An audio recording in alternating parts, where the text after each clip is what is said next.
महाविकास आघाडीच्या संपर्क कार्यालयाचं उद्घाटन आणि त्या प्रसंगी उपस्थित असलेले सगळे मान्यवर, चिपळूण नागरिकच्या सर्व आमच्या सपनाताई, महिला जिल्हा अध्यक्ष कोटेगडे मॅडम, सफा मॅडम, शौकाबाई कादरी, लियाकत शाह, शशिकांत मोदी,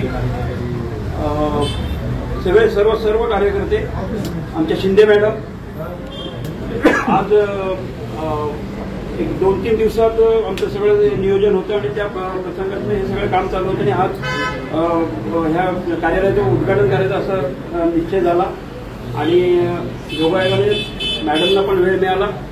मी मॅडमना अशी विनंती करेन की या प्रसंगी 1-2 शब्द बोलावेत.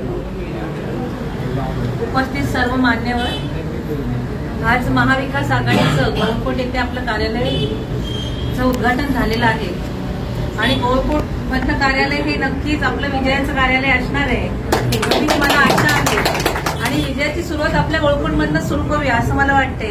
इथे उपस्थित असलेले सर्व मान्यवर यांनी आपल्या अथक प्रयत्नाने आपल्या महाविकास आघाडीच्या सरकार आणायचंच आहे आणि विजय हा आपल्या विजयाच्या मार्गावर आपण आहोत आणि लोकांचा जो प्रतिसाद आहे, सर्वसामान्य माणसांचा प्रतिसाद आहे, हा खरोखर उत्स्फूर्णीय आहे. वाडी रस्त्यांवर इतक्या चांगल्या पद्धतीने नियोजन होत आहे, म्हणजे नुसता एक मेसेज पडला की बाबा आपल्याला प्रचारात जायचे तरी एक 35-40 जण जमा होत आहेत. हेच खरं एक चांगली बाब आहे आणि आपल्या महाविकास आघाडीचं त्याच्यातच यश आहे असं मला वाटतंय. 20 तारखेला येणारं इलेक्शन आता 4-5 दिवसावर आलेलं आहे. आपण जागरूकतेने काम केलं पाहिजे.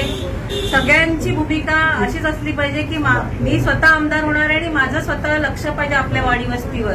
अशा पद्धतीने नियोजन करा. वेगवेगळी प्रलोभनं वेगवेगळ्या अशा दाखवल्या जातील, पण आपल्याला आपली सत्ता आणायची, आपल्या विचारांची सत्ता आणायची आहे आणि आता आपल्याला विचारांची गरज आहे. विकास तर आपला नक्कीच होणार आहे, पण ह्या सगळ्या गोष्टींचं भान ठेवलं पाहिजे आणि आपण नक्कीच 20 तारखेला आपला 1 नंबरचं बटन, तुतारी वाजवणारा माणूस हे सर्वांनी दाबून एक इतिहास रचला पाहिजे असं मला वाटतंय. धन्यवाद. सगळ्यांना शुभेच्छा.